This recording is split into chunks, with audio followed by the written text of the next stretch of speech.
when my kids were younger, I don't know, probably ranging around 5 to 10, we used to go camping a lot. We would take trips, and we would,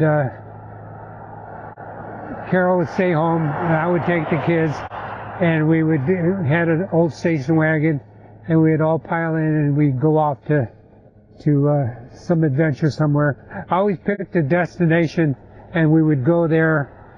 That would be the end destination, but of course the real trip was getting there, so it was probably a long ways away, but we'd have the adventure of driving there.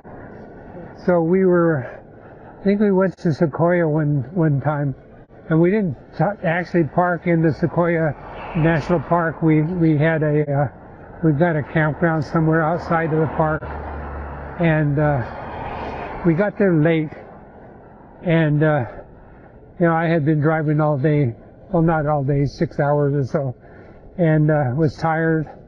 Usually we'd take off after I got out of work, and we'd take off. So, we were pretty tired, and I remember we quickly set up the tent, and I started to make something to eat. And so I had a hamburger helper, and I was, cooked the hamburger, put the stuff in the water, and heated it up and whatever, and served the kids.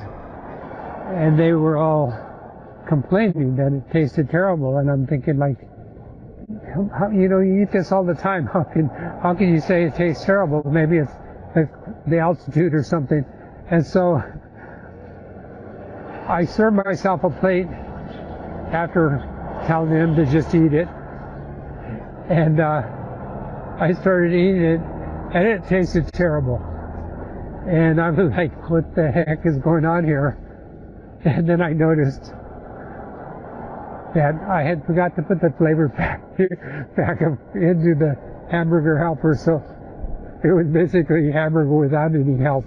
So kids tease me about that all the time these days, but looking back on it, it was pretty funny. I can remember being so tired from driving and then setting up the tent and everything else, but it was a pretty funny story when we tell it later, although they get a kick out of teasing me about it all the time nowadays. So, all right, that's the hamburger helper adventure.